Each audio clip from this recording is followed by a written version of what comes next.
resisting Satan. So let's get started with that.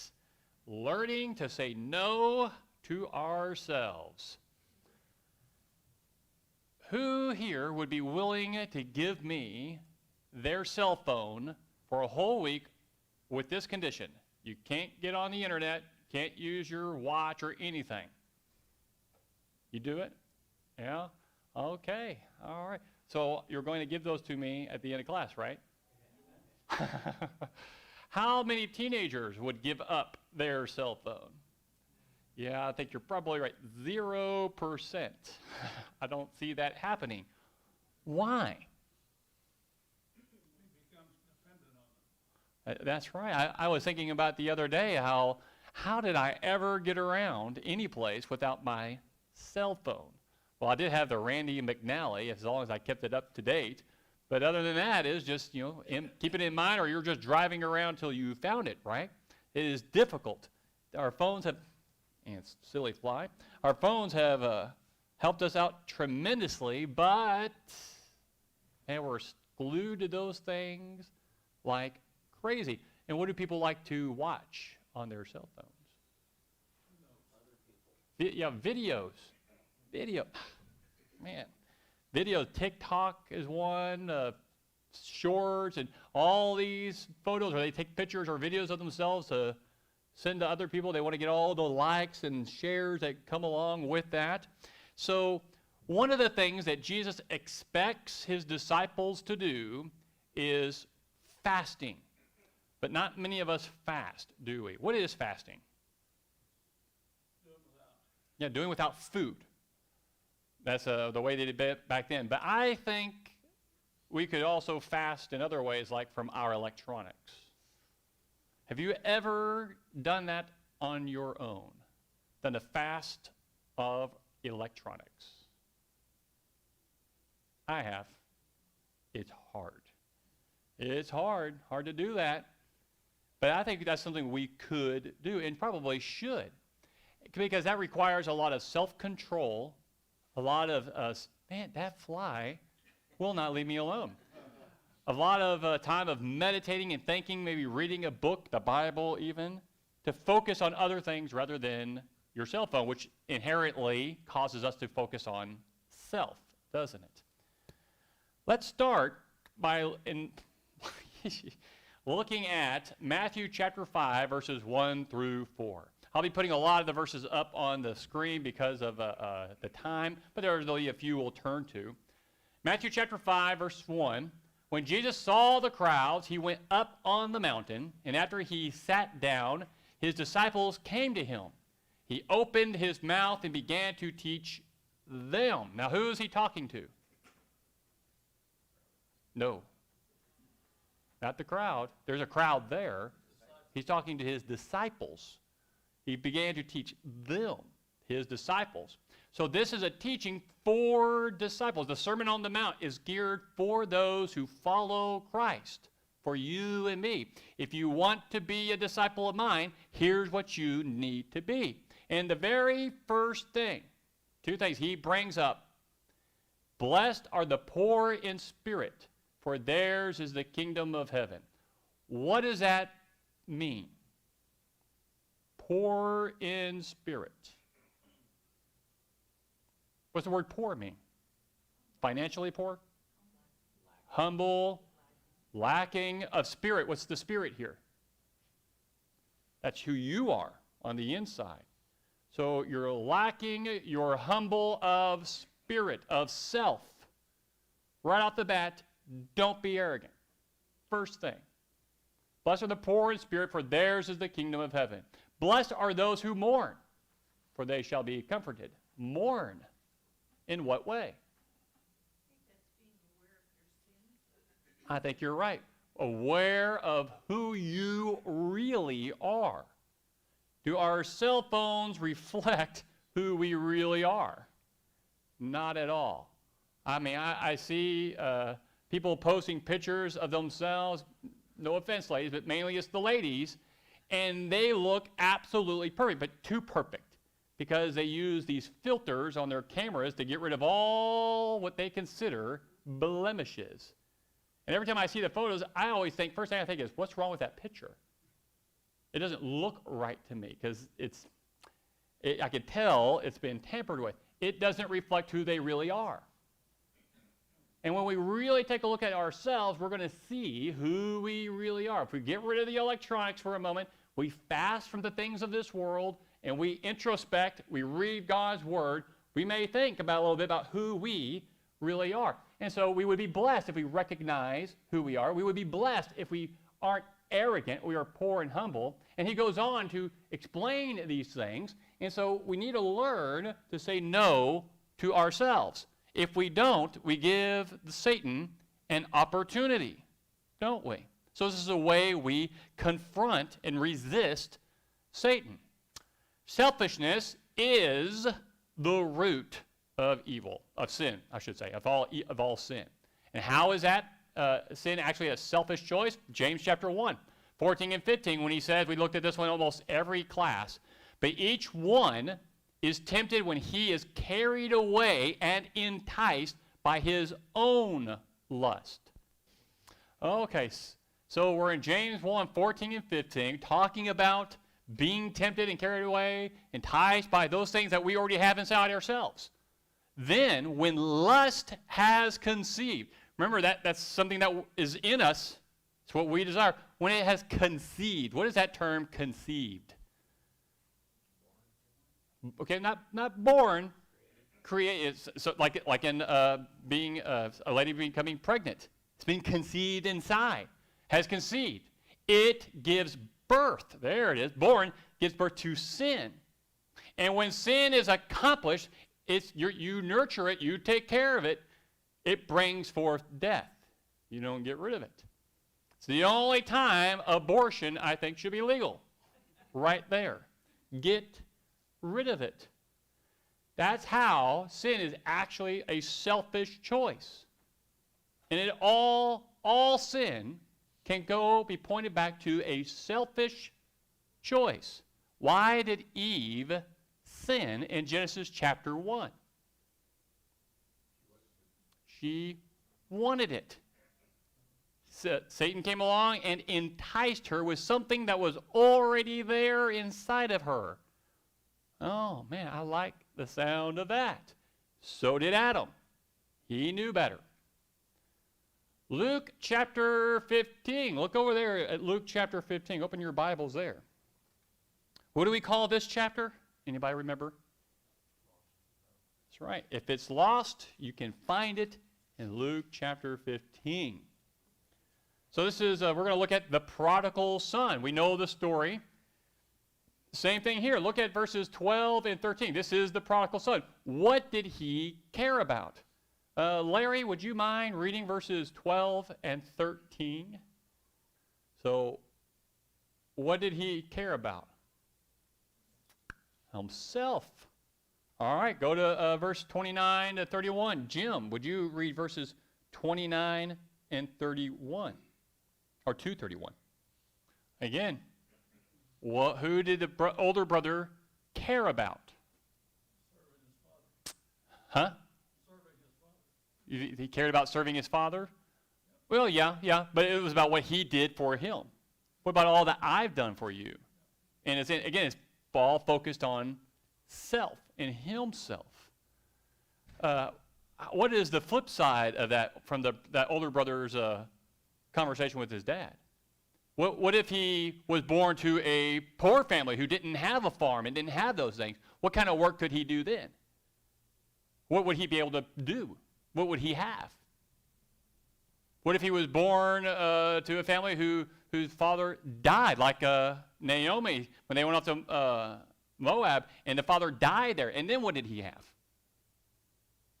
He ought to be thankful that he had a father who had something that he could work with and work for. See what he should be seeing and should be thinking? But no, it's all about self, isn't it? When we were born into something and we have all these things, how hard is it to see outside of your box?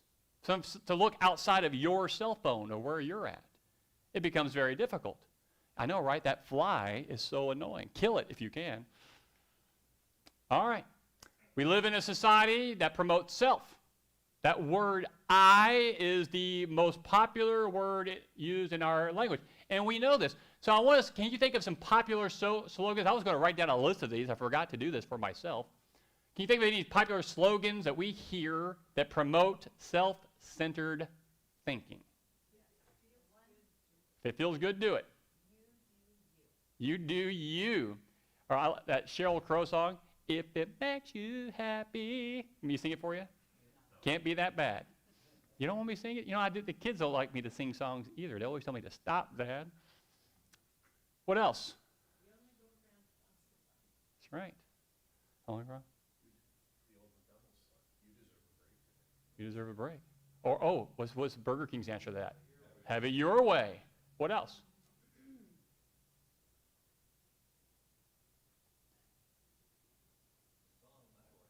Huh? My way or the highway? Yeah, and I mean, you see the signs up everywhere that promote self-image, the way you ought to look, the way you want to look. Or like we were talking about earlier, where people take pictures of themselves with the filters to project something that they are not, to look prettier at what they think. That's what it's. Ooh, my body, my choice. Oh, man. And on.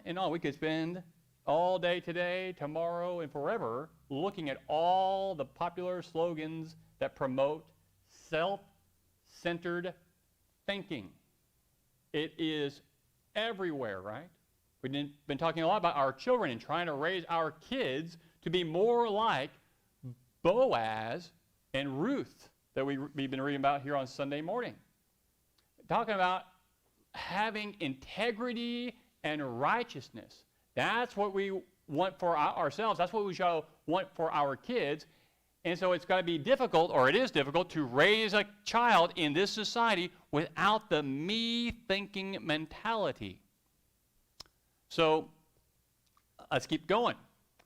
Where should self rank in the order of importance? Matthew chapter 22, verses 36 through 40, where it says, a teacher, someone's talking to Jesus, teacher, which is the great commandment in the law? And Jesus said to him, you shall love the Lord your God with all your heart, with all your soul, and with all your mind. This is the great and foremost commandment. The second is like it. You shall love your neighbor as yourself. On these two commandments depend the whole law and the prophets. Now let's look at that first one.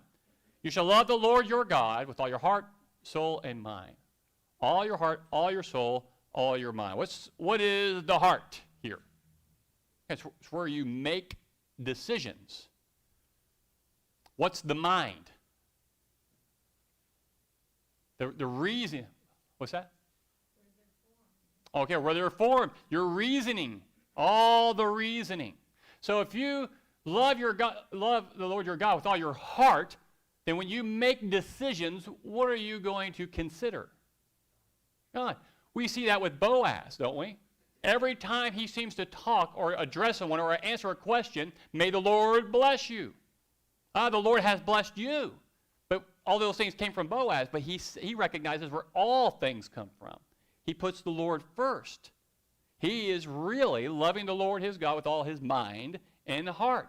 When he makes a decision, when he recognizes a situation could look badly, he works on that because God comes first. All right, with all your heart, all your soul, all your mind. What's your soul? Okay. Your very essence, the very being of who you are. So it's encompassing everything of who you are. When you make a decision, when you think about something, when you are answering a question, God should be number one. He should come first. Excuse me, I apologize. Bit of a runny nose. So in these things, when Jesus is answering that question about the great command, second being like it, love, you shall love your neighbor as yourself, where does self rank? Last. Of how many? 3. Remember when we were working through the book of Philippians, I can't remember who it was that came up with the acronym for Philippians, but I like it. Joy. You know the acronym for that? What is joy? Jesus first, others second, you're last. Joy. And if you do that, you find joy. You'll find joy. Oh, well, there it is. Book of joy. So, Philippians chapter 2, verses 3 through 4. Do nothing from selfishness or empty conceit, but with humility of mind, there's that humility word again, regard one another as more important than yourselves. Do not merely look out for your own personal interest, but also for the interest of others. All right, don't do anything from selfishness or empty conceit. What are those two things? We know what selfishness is. What's empty conceit? Or conceit, if you want to just look at that word. Okay, conceited, you're putting yourself up too high. Empty, why? What's empty? Vain. Vain is what that is. What, you're putting yourself up over what? Based on what? Nothing. Nothing. Based on nothing at all. It's selfish. It's empty conceit. It's vain. But with humility of mind. Remember, we opened up. If you catch that fly, Tim, I'll give you $5. You got to kill it, though. So, humility of mind. We talked about that from Matthew chapter 5. Again, it's the way you think. Joy. Now, let's go back for a second. So, we said you're last. You were always last. But notice that there, when he talks about the second is like it, you shall love your neighbor as yourself. Love your neighbor as you love yourself. Should you hate yourself? No. Don't merely look out for your own personal interest, but also for the interest of others. Should you take care of yourself? Yes. Take care of yourself. Wash your face with soap. All right? Bathe yourself. If you're not feeling good and you're sick, what does Jesus say in the Sermon on the Mount? What should you do? Huh? You're thinking of James. In the Sermon on the Mount, he says, clean yourself up. Don't make yourself look, oh, I don't feel, oh, I don't feel good. Right? Don't do that. Don't try to garner sympathy. Clean yourself up. Don't just look out for your own personal interest, but also the interest of others. Take care of yourself. Take care of your business, just like Boaz did, but he also looked after the interest of others. When he came to see his servants, those who were his servants, he said, the Lord bless you this day. How's it going? Who's this woman? Oh, man, I heard about her and Naomi. Tell you what, this is what I want you to do for her. Looking after her and Naomi's interests. Joy, right? Joy. How can we put self in its proper place? I like Luke 9 on this. Starting in verse 23. And he, Jesus, was saying to them all, if anyone wishes to come after me, he must deny himself, take up his cross daily, and follow me. For whoever wishes to save his life will lose it, but whoever loses his life for my sake, he is the one who will save it. For what is a man profited if he gains the whole world and loses or forfeits himself? For whoever is ashamed of me and my words, the Son of Man will be ashamed of him when he comes in his glory and the glory of the Father and of the holy angels. What is Jesus talking about there in Luke 9?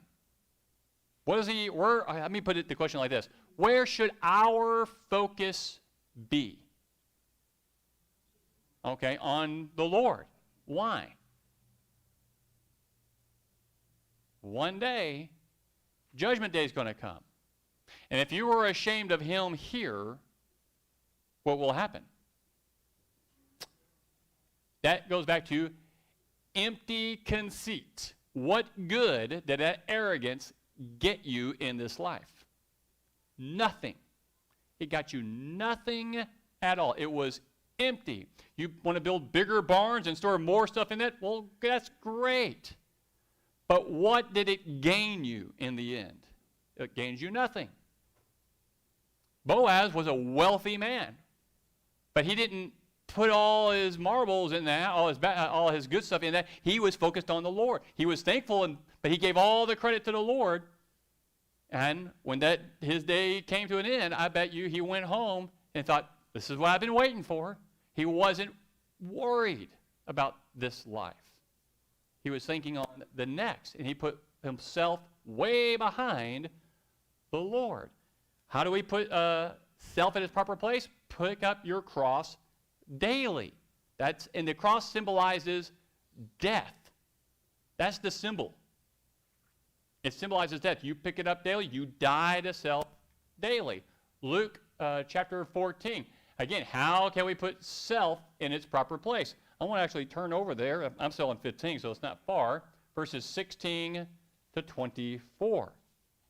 Let's read this. I like this parable of the dinner. But Jesus said to him, a man was giving a big dinner, and he invited many. At the dinner hour, he sent his slave to say to those who had been invited, come, for everything is ready now. But they all alike began making excuses. The first one said to him, I have bought a piece of land, and I need to go out and look at it. Please consider me excused. Another one said, I have bought 5 yoke of oxen, and I am going to try them out. Please consider me excused. And another said, I have married a wife, and for that reason I cannot come. Oh man, what's the problem? I'm too busy. I've got more important things to do. And who was it that invited them? Just some man. But he was a wealthy man.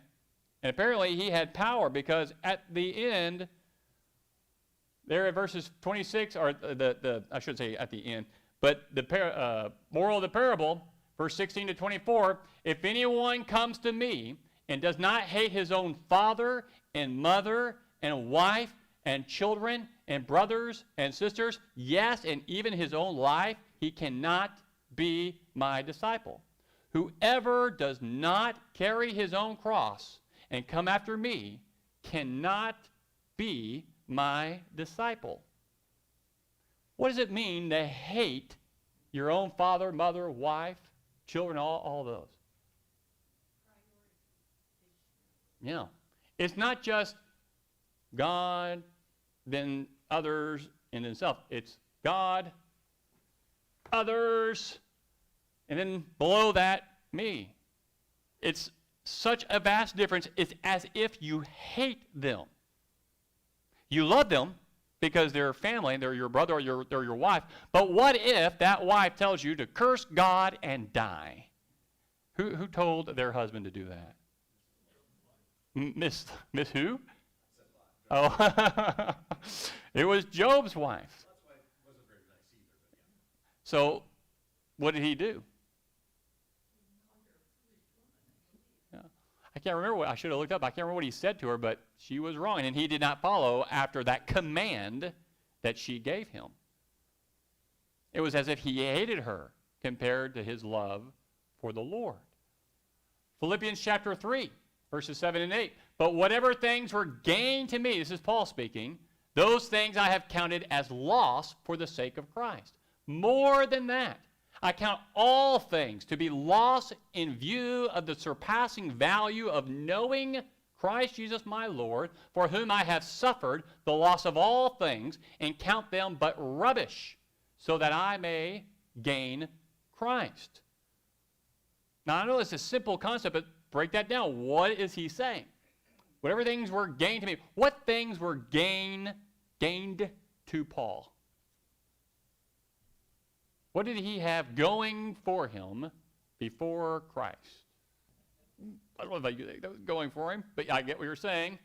He was more than likely, we can't know for certain, but it looked like he was in line to be what? On the Sanhedrin, the council. And that's the seat of of power there in the land. He learned at the feet of Gamaliel, who was a great thinking man of that day. And so he saw those things as loss. Those things I have counted as loss for the sake of Christ. More than that, I count all things to be lost. Okay, what's that? Now, we already looked at the things he had going for him. Now what is he talking about? Anything in the future or anything in this world at all. Whatever might come to me. Any possibilities whatsoever lost to me. It's rubbish. What's rubbish? Garbage. Trash. First time I ever saw that word was I was in Hawaii. I had never heard it used before. I think it's a British term, I guess. But I saw all this stuff lined up on a wall, and it had rubbish written all over it. I was like, what is rubbish? And he explained that to me. Rubbish, trash. So why don't you just write trash? It's shorter. But rubbish, garbage, so that I may gain Christ. So what is Paul saying? If you don't do that, what might happen, or what will happen? You're going to lose Christ. If you don't learn self-control and let go. Now, some of you came in a little late. I opened up class with how many could give up their cell phone, electronics, the internet, even if you got it on your watch or whatever, give it up for a week. Could you give it up for 1 week? It's easy to say, oh, I could do that. And I thought that we talked about fasting with food. What about fasting with your electronics? I've done that. It is hard. I thought it would be easy. I don't know how many times when I was trying to let go of that and I was talking to somebody and I was like, oh, let me check. I don't know. Let me call someone else who can check their phone. It's hard. Like we were talking about, you get so used to having it. It is a convenience. But you couldn't call anybody else because you didn't have their number saved. I got my directory. See, unlike you, I check it. I don't text me for the phone number. So, well, it's just like having a rotary phone. Come on, guys. I'm not going to drive over there. No microphone, no monitor, no camera. Oh, man. Could we do it? Could we still have worship service without our online, without the TVs, without the microphone, which the batteries died actually while it's happening? Maybe I should have, as a sign, I should have been fasting from it. Talk louder, Chris, right? No. They're conveniences, as long as we keep them in the right place. There's nothing wrong with taking care of self as long as you put it in the right place. The reason why I talk about fasting from electronics is because in our society, have we put it in its right place? No. This has become a god, an idol. It is.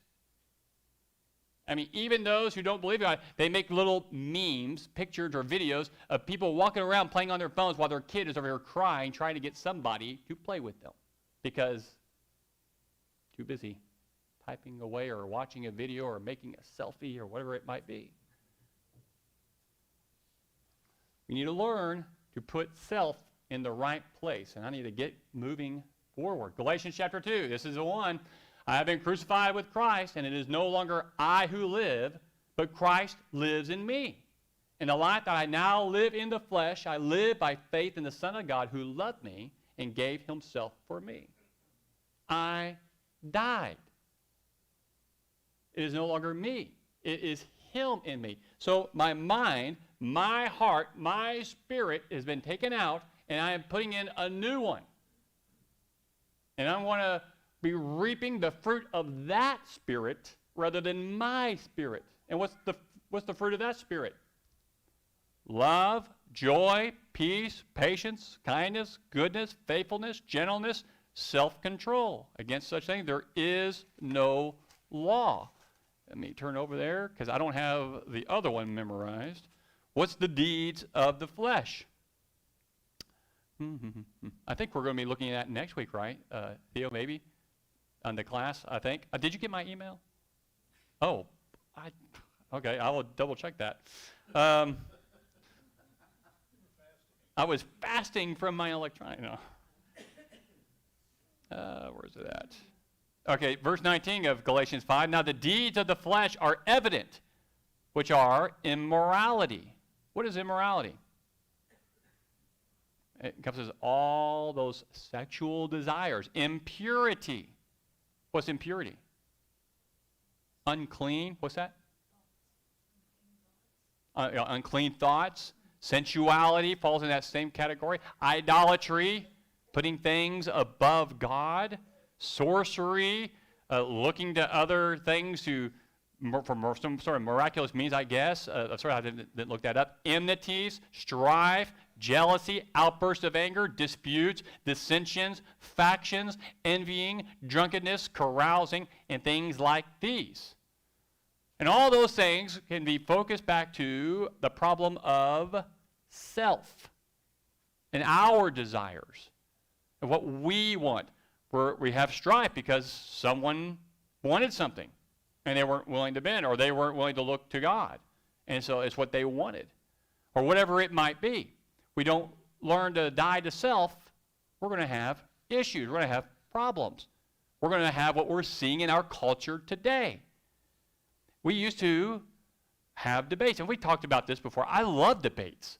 When I was in high school, I was on the speech and debate team, and a debate was a very formal event where you had to stay on topic and defend yourself, defend your topic, defend your idea or whatever thesis that you had, as they did the same thing, and you would give counter arguments. Now, what is it?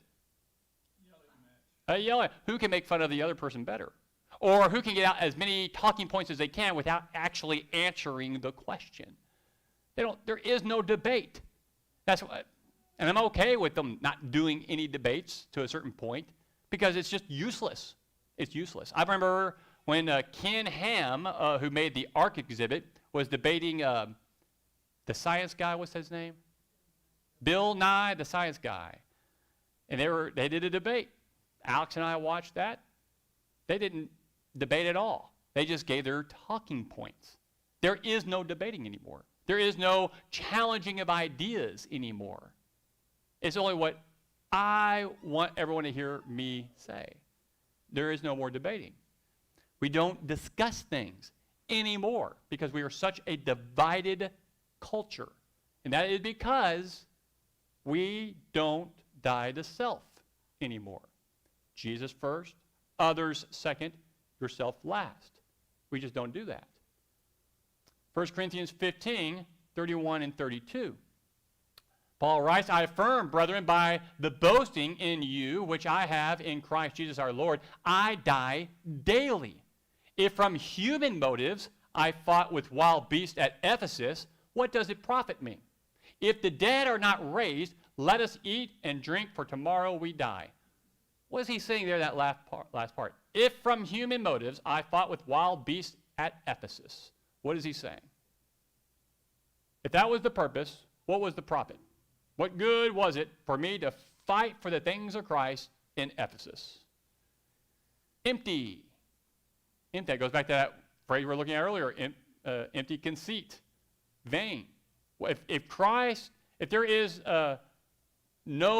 if the dead are not raised from the raised, then what's the point? What are we working toward here? Nothing. But we know better. And that's what Paul's argument is there in chapter 15. Christ was raised. We will be raised. There is a reward for those who stand firm, who hold on to the truth. So how can we put self in its proper place? We're not going to turn to 2 Samuel for the sake of time. This is we'll look at that here in just a moment. But some people today claim to have no control over themselves and over their sinful actions. Have you ever had anyone say that or talk about that or mention that in some way or shape or form? It happens when someone will say, well, I was born this way. Who normally says, I was born that way? those who are gay. I was talking with a former preacher within the church, and he said he believes people are born that way. I didn't pursue that argument because I wasn't sure how he meant that. And I know some will say that, and they'll say, but they shouldn't be doing that anyway, even though they may be born that way. But saying that they're born that way isn't the right argument. What is going on is that they have a particular desire. How do you get a desire for something? How does that happen? I remember I used to love eating crab. Oh, I loved crab. I would eat it all the time. One day, I remember exactly where it was. I was living at the lakes in Tempe, and I had some there. I was watching some show. I was eating it. And that night, I got so sick. So sick. And it lasted for about 24 hours until it was gone. And it was from the bad crab meat. I was like, oh. Then a couple of days later, I thought I was going to go buy some crab. I grabbed it. As soon as I could smell it, I thought I got nauseous. And I couldn't eat it. Even to this day, I can't touch it because of what happened. Our experiences, the things we go through in life, how we are raised, maybe where we're raised, influences what we like and what we don't like. When I was raised on a farm. I used to eat peas and corn. I used to, just like Tom and Jerry in the cartoon, try to get my peas on my butter knife and try to roll them into my mouth. But now I can't stand them anymore. Why? Because they were forced down me for years, every single day. I got sick of it, and now I don't even like them anymore. Or maybe my taste buds changed, or maybe not. Or I can go back through my life and look at all kinds of events that had changed my perspective on things. And that happens to everyone. Now, are we born with it in us? I don't think so. I think we learn it. We learn those things, just like we learn not to touch a hot stove by touching a hot stove. And those things are taught to us at an early age. And I think that's what's going on. Or maybe it's the images we see out there. And so those things in our society, in our environment, affects us. And Satan can use those things to tempt us because he knows. Or maybe he has designed it so that it will be a certain way to make us weaker in certain areas. Why is the homosexual community so much more vibrant today than it was 50 or 100 years ago? Society has changed. Why in the public schools in Mesa are so many girls changing their pronouns? Because it's the cool thing to do, and everyone else is doing it, and it's affecting the way they think. How do we change that? We have to take accountability for our sins. That's what 2 Samuel chapter 12 is all about. That's where David is trying to hide those sins, right, of Bathsheba and the killing, and then Nathan came and he gave him that story about the little lamb, the man who had a lamb that he loved and cherished like a daughter. And then a rich man came along. He didn't want to kill one of his lambs, so he took that man's one lamb that he cherished like a daughter, killed it for his friend. And what did David say should happen to that man? He should die. And Nathan said, "You're the man.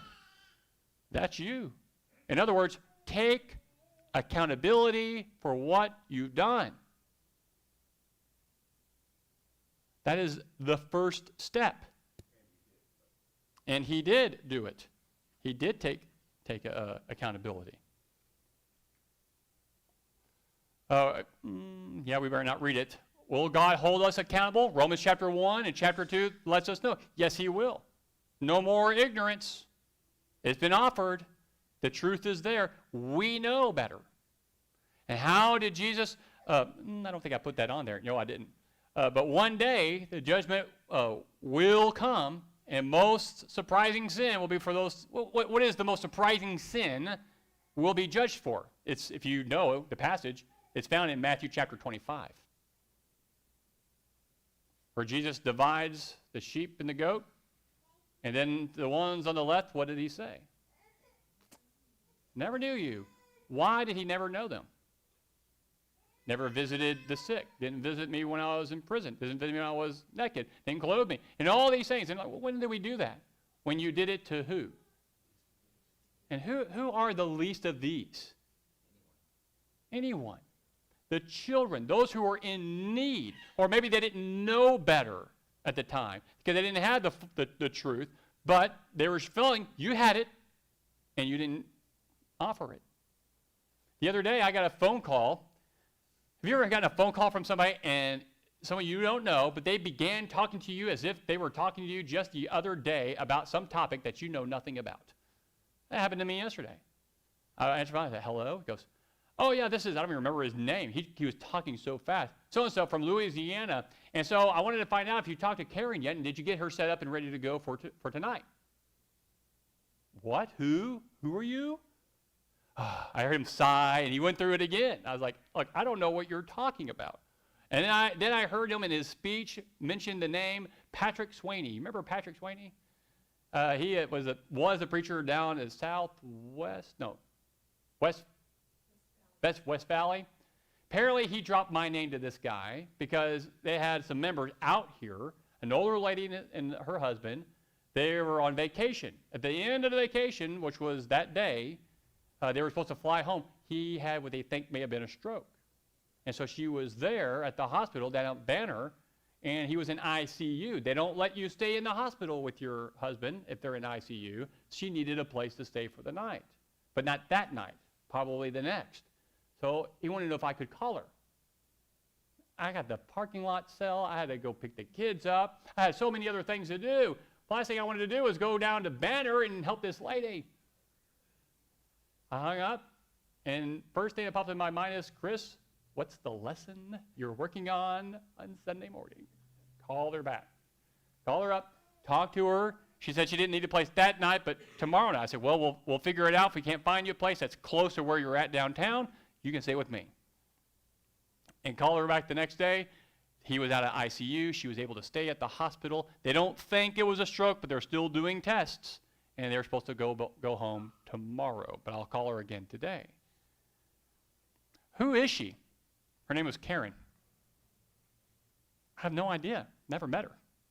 I don't know who that guy was from Louisiana. But that is exactly what Jesus was talking about. They're right there. Help them out. Are you really putting Jesus first, others second, and you third? And it is so easy to make yourself at least second because you got so much going on. You're so busy. Right? Well, I had more I wanted to say. I had to skip over. We're 5 minutes over. But we'll pick to, actually next week, Theo will have the class. I'll talk to you. Theo, I thought I sent that email, but I'll get it to you. And I'll be here next Sunday night. Thank you.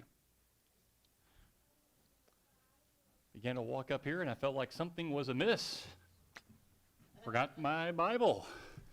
Open your Bible to Ruth chapter 3, please. Ruth chapter 3, as we continue our study in the book of Ruth. And so we're going to return to this story, and we're going to witness an unusual marriage proposal. Anybody getting ready for a marriage proposal? You looked at me really fast. Nobody? Nothing? All right. Well, this one's a little unusual here in Ruth chapter 3. We don't know how Naomi's son popped the question to Ruth before before he passed away, obviously. But we are going to witness an unusual one, but nevertheless, it's a decent marriage proposal. But before we dive into that, there in chapter 3, I want us to do a little quick review, a recap of the story of what we've covered up to this point. Naomi and Ruth had experienced a lot of hardship, a lot of heartbreak. Lost their husbands while living in Moab. They had to return to Bethlehem when the famine was lifted. Naomi had returned there as a broken and hopeless woman, but God began to extend his favor and lift her spirits when Ruth went out to glean and ended up in that field of Boaz, a relative of Naomi's deceased husband, a potential kinsman, a redeemer, possibly for her. Boaz noticed Ruth there in his field and showed her extraordinary favor, generosity during the harvest time. Naomi was so thankful for the daughter-in-law that had been able to bring home such a large amount of grain over the course of the harvest. It was a treasure for them. It would sustain both of them. Boaz's positive treatment of Ruth throughout the harvest likely had both Naomi and Ruth wondering, maybe there was a romantic interest going on there. If Boaz had treated all those who gleaned his fields the way he treated Ruth, he would be gleaned out of house and home. But he was probably romantically inclined toward Ruth, I think, and hadn't made it publicly known. Maybe he thought he was too old for her and that she would want someone younger, as we'll read here in a little bit. Maybe Ruth was still wearing her widow's clothing, signaling she was grieving still at that time.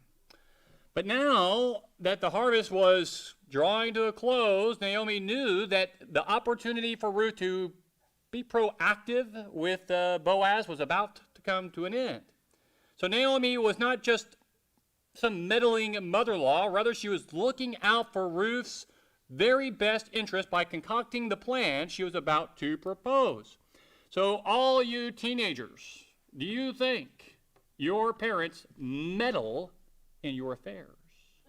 A little too much maybe, or maybe it kind of bothers you or gets under your skin? Why do moms and dads meddle in our affairs? I remember when I was a teen, I thought that.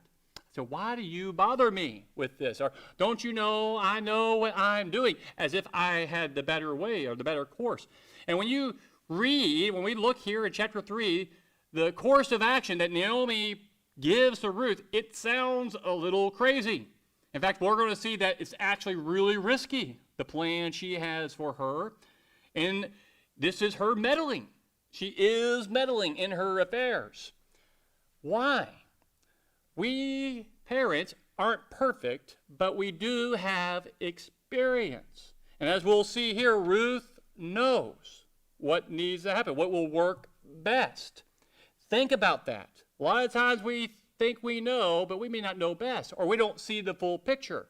Maybe we need to trust our parents a little more. Maybe we need to trust God a little more.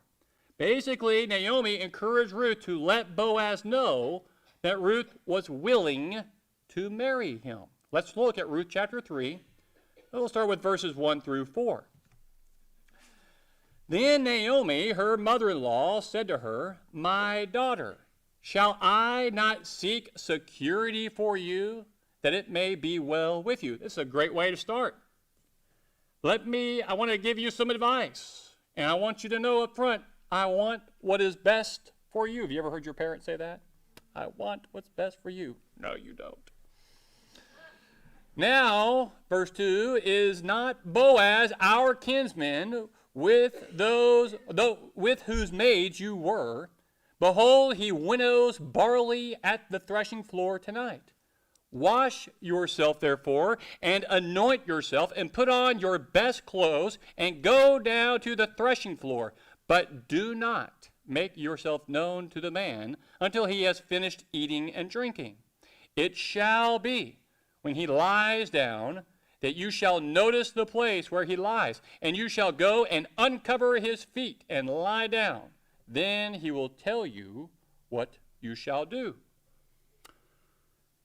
In Old Testament times, parents often arranged marriages for their children, but nowhere does the Old Testament show such a role being given to the mother-in-law. Now, I wish we still arranged marriages today. I would love to pick out who my kids would marry. I get a lot of big eyes. I would love to be able to do that. You'll marry so-and-so, you'll marry that person. We're all set, I know best, right? But we don't see that sort of thing happening with mother-in-laws. The arrangements of marriages were often done in a more formal, more customary way with Naomi suggested.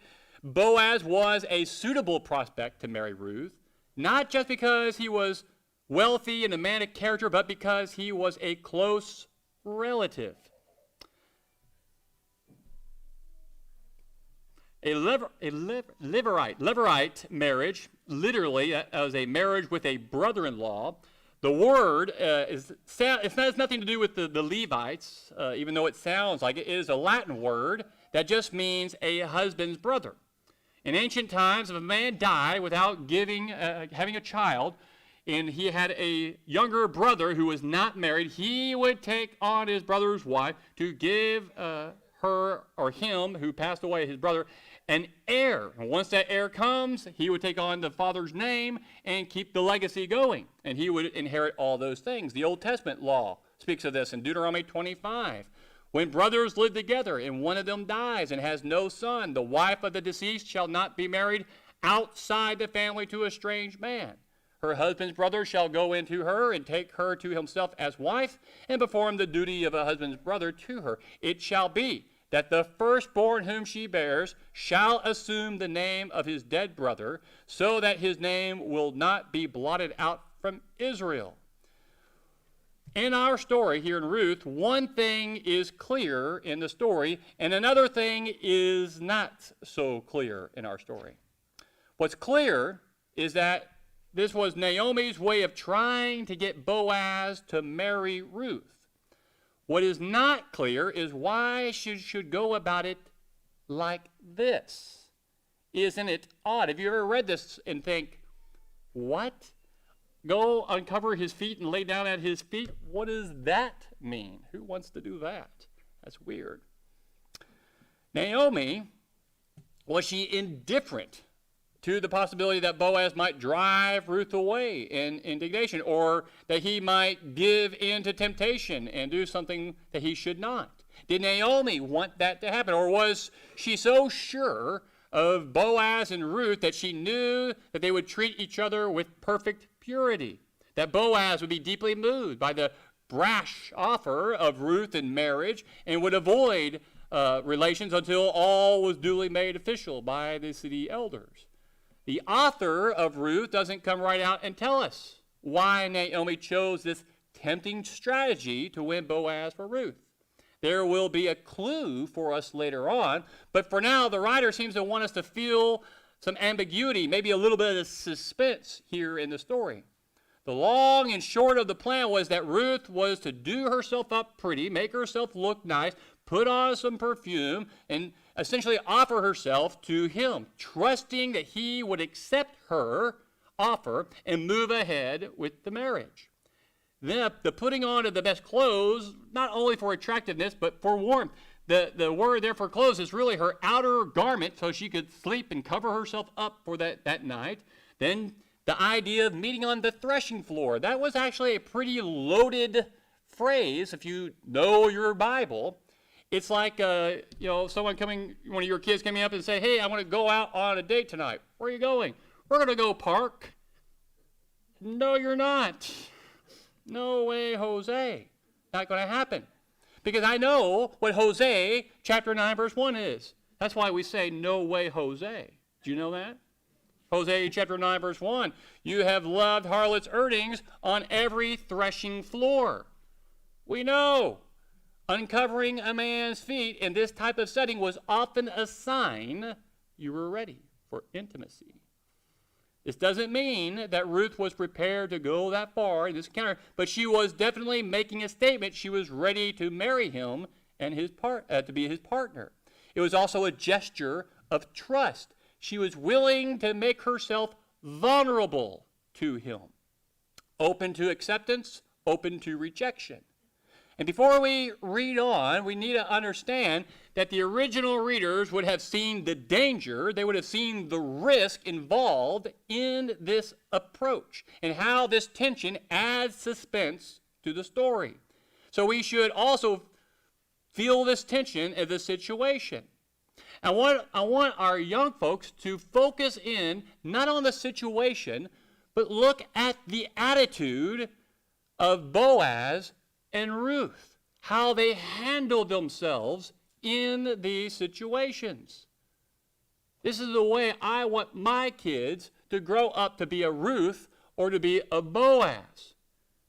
These are two fine, righteous individuals. And we know who's going to come through this line. The man after God's own heart, David. Where did he get this from? Ruth and Boaz. Great people they were. Let's read on, verses 5 through 7. She said to her, this is Ruth to Naomi, all that you say I will do. Be a Ruth. So she went down to the threshing floor and did according to all that her mother-in-law had commanded her. When Boaz had eaten and drunk and his heart was merry, he went to lie down at the end of the heap of grain, and she came secretly and uncovered his feet and lay down. So Ruth proceeded with the plan. Ended up waiting on the threshing floor for Boaz to finish his dinner, and the fact that he left dinner in good spirits can mean that he enjoyed some good wine, but it can also mean he was feeling satisfied inside of how everything was going. The harvest was in. The results were good. There was a new young woman out there that he probably had romantic interest in. And boy, he's just thinking, everything's going really well this week. Have you ever had a day or a week like that and you had a good meal, you had a good week, things were going well, and you thought, man, I am ready to lay back and take a nap. What a great week. Got a lot of good work done. Things are going great. I see that happening with Boaz. He's married. He's happy. So he ended up sleeping at the end of a pile of barley while Ruth waited in place wherever it was she was hiding. Now, why would Boaz go to sleep there on the threshing floor? Why do that? Who would want to do that? A couple of possibilities. One, it could be that he's tired, doesn't want to go all the way home. He thought, I've got to be up early and do it again, so I'll just sleep here. More than likely, it's just to guard the work you have been doing from robbers. So they would sleep there in the threshing floor on all the things that they had been working on, just in case someone tried to come by and take their hard work. And so that could be a possibility. But then, as soon as everyone was gone, Boaz began to snore. Ruth quietly approached him, raised a blanket off his feet, and laid down there at his feet. Now, the Bible doesn't say that, as some translations say, that she pulled the blanket over herself. She probably hadn't, since she had brought her own cloak for that. So there they were. They're laying down, a man and a woman at his feet. And if anyone happened to go by, they would not have seen anything unsavory. They would only see two individuals laying on the threshing floor. They would have no idea one was a woman. She had that big cloak on. It was dark. And it's not unheard of for people to sleep inside on the threshing floor like that. And so she was likely unrecognizable. The story continues in verse 8 and the first part of verse 9. It happened in the middle of the night that the man was startled and bent forward, and behold, a woman was lying at his feet. He said, "Who are you?" And she answered, "I am Ruth, your maid." So something startles Boaz out of his sleep. Maybe it was the movement of Ruth at his feet. Maybe it was the cool air. I like to have my feet covered. I don't like the cold on my feet. That would wake me up. So he wakes up, asks, "Who are you?" So he couldn't see. He couldn't tell who it was down there at his feet. Could you imagine how fast Ruth's pulse was probably going at this point? This is it. This is that moment. What is she going to say? The text doesn't tell us that Naomi rehearsed a speech with her. But there at the second part of verse 9, she does say, after she announces who she is, "I am Ruth, your maid, so spread your covering over your maid, for you are a," New American Standard says, "close relative, redeemer." You are a redeemer. And also, so spread your covering over your maid. I don't like the way they put that either. I think it's the Christian Standard Bible, CSB, whichever one that one stands for. I like the way they have it. Take me under your wing. Because the word there is the same word for wing, which harkens back to what was said by Boaz in chapter 2. So there's a little connection there. when Boaz commended Ruth for putting herself under God's wing. Remember that? So I like that. So the invitation to take me under your wing or spread your covering over me was a common invitation to marriage from brides-to-be to their suitors, or in this case, to their redeemers. And Ruth was smart enough to add a reason for that kinsman redeemer. But I imagine after she said that, remember, he just woke up. Who are you? Oh, it's Ruth. Ruth, spread your wings over me, for you are my redeemer. And then silence as she waited for a response. He probably had to wake up a little bit, kind of think about, what did she just say to me? And while I'm sure that pause was there, verse 10, Boaz said, "May you be blessed of the Lord, my daughter. You have shown your last kindness to be better than the first by not going after young men, whether poor or rich. Now, my daughter, do not fear. I will do for you whatever you ask. For all my people in the city know that you are a woman of excellence." So again, Boaz began by requesting that the Lord bless Ruth. What a good man. His first thought was about the Lord. If you were in our adult class this morning, you would know about that. The acronym that I like that somebody came up with for Philippians: joy. Jesus first, others second, yourself last. Boaz clearly put the Lord first in everything he thinks about or does. Remember how he would address his servants? May the Lord bless you. When the first time he heard about or met Ruth, and he talked about how the Lord was blessing her, even though he was the one that was letting her glean from his field, he recognizes everything belongs to the Lord. The Lord is first in everything. Even here, at this situation, he just woke up. He's probably a little foggy-headed. He just got kind of a proposal from this woman laying down at his feet, and his first thought is, bless the Lord. What a blessing from the Lord. And rather than rejecting Ruth's request or ridiculing her for making such a bold proposal or rebuking her for disturbing his sleep, he instead called on the Lord to do the best possible for Ruth. By blessing her, he affirmed her value both to the Lord and to himself. And he commended her for showing kindness to him.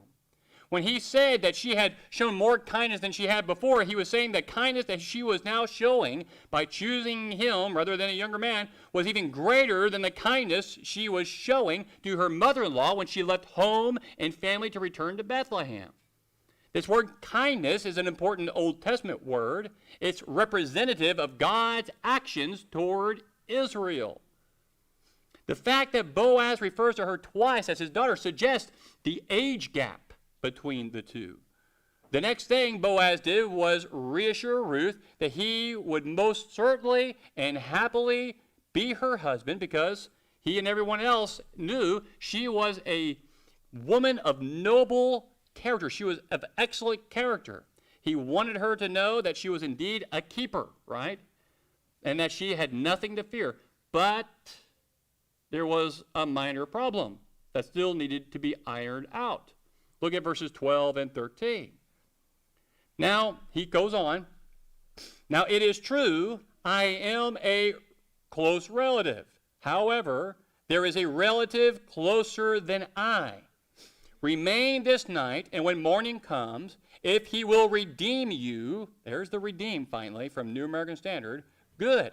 Let him redeem you. But if he does not wish to redeem you, then I will redeem you, as the Lord lives. Lie down until morning.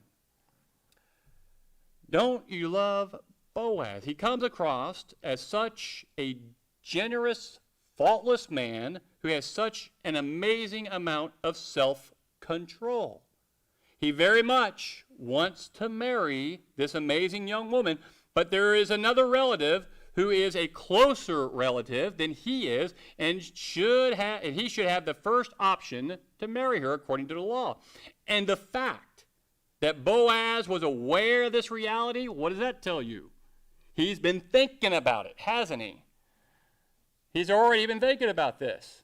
He knew, though, that he was in line as a kinsman, redeemer, but he knew he was only second in line.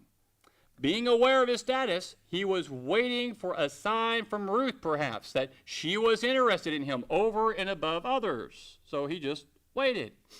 But talk about integrity. If he was to push ahead and marry Ruth, what would happen without consulting the other man? He'd be breaking the law by doing that. If they married and the other man made a fuss, the marriage could be canceled, or worse, maybe he would take vengeance out on Boaz, who knows.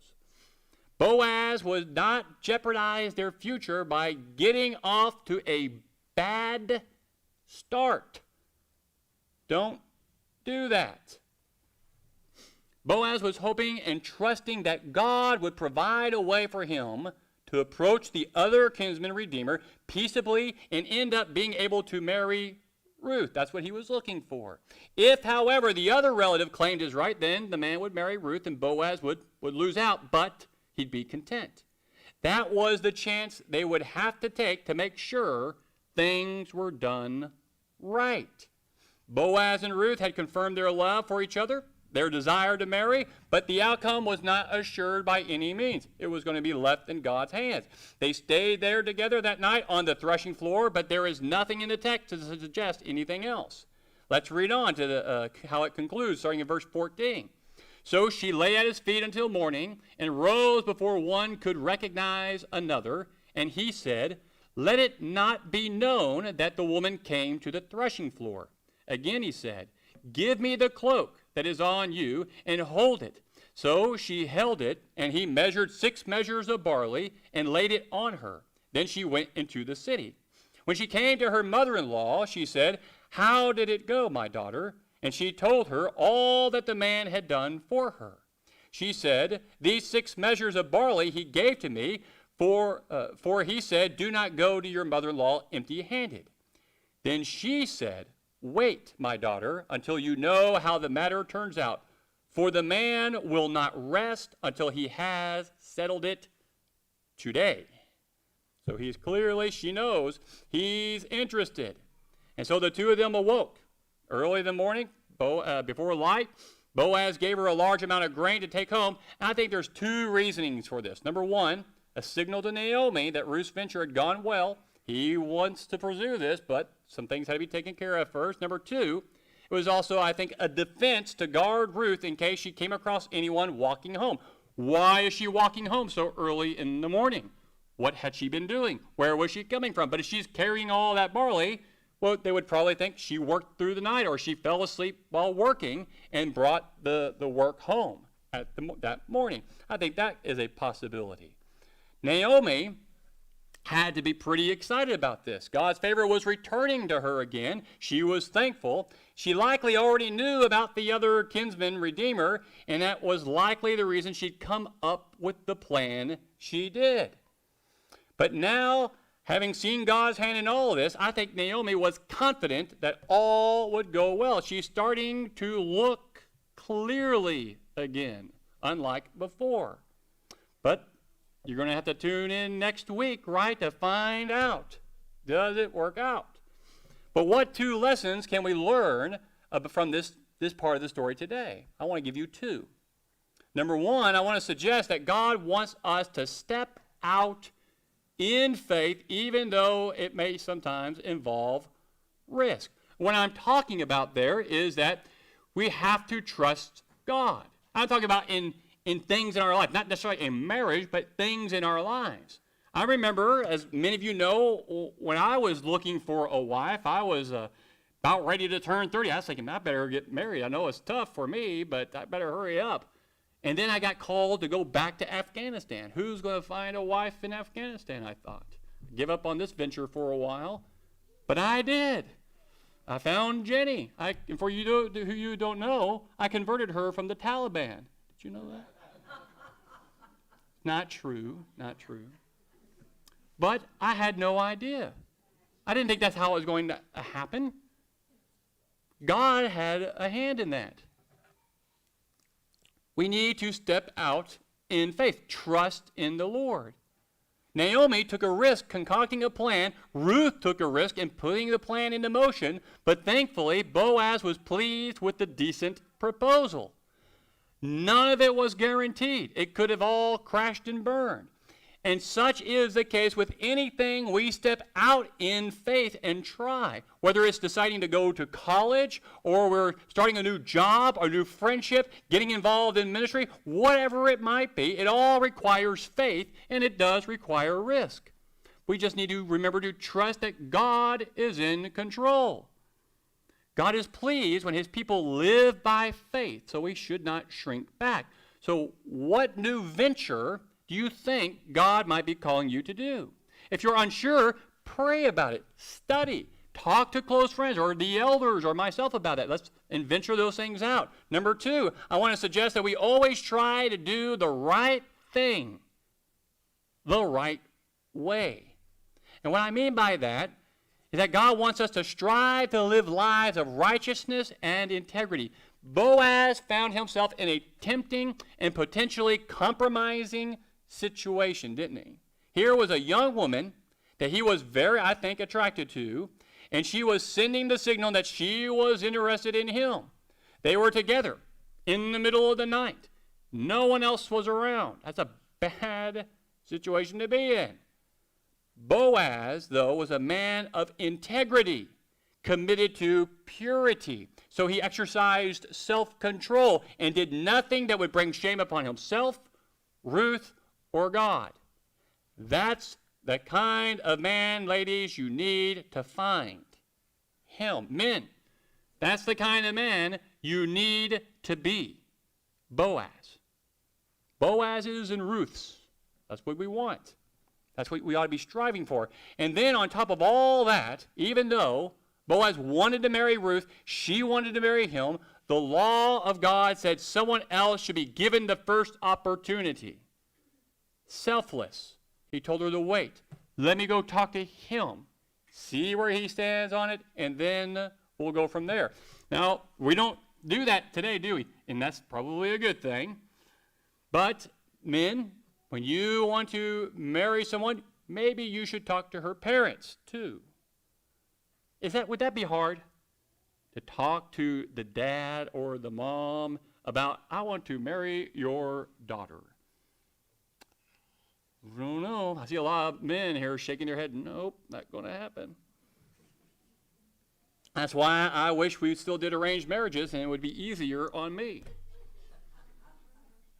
But it would have been easy for Boaz to try to skirt the law, find a loophole.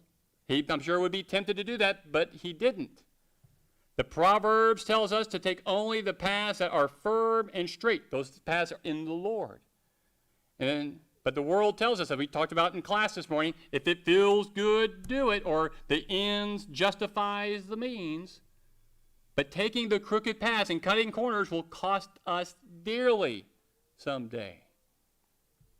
But when we act with the righteousness and the integrity and do the right thing and that we see here in this story and do it in the right way, then we have nothing to fear and know that God sees and is pleased and will reward. We need to follow the examples of Naomi, the examples of Ruth, the example of Boaz. We need to remember this story. I think sometimes this gets overlooked. So here we have a story that opens up where with what seems like things are going okay, there's some trouble, you got a famine in the land, they go off to Moab, and everything seems to begin to fall apart, to such a point that Naomi loses what? All hope, right? What does that sound like? That sounds like Israel when she was faltering and committing adultery, and then they get sent off into captivity. And they get sent out there, and everything seems to be falling apart until they get to a point like the vision of the valley of the dry bones. They lose all hope. But then Naomi gets to go home. She goes home thinking things are still bad, but then she starts to see God doing something. There's some work happening here, and she begins to see it. There is a Redeemer coming. When Israel comes home, it was a tough battle, trying to get the city built, get the walls built, get the temple built. But then they start to see that there's something coming. There's a what coming? A Redeemer coming, isn't there? See that in the story? And it comes from these two individuals who are just righteous and great integrity. And we know that a man after God's own heart is going to come from them, David, who will also eventually come about the Christ, the true Redeemer. And that's what we're looking for.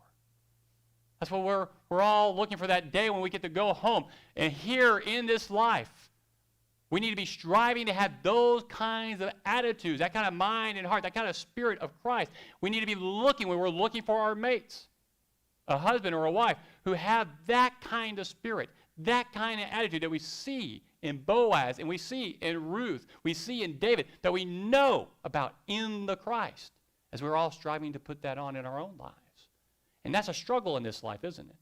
To find that person, to find the, not only patience to wait, but the self-control not to skirt or find loopholes or explain things away, but find the right person and raise, hopefully, Lord willing, children with the same attitude, because doesn't the world need that kind of light and that kind of salt? It does. We have it.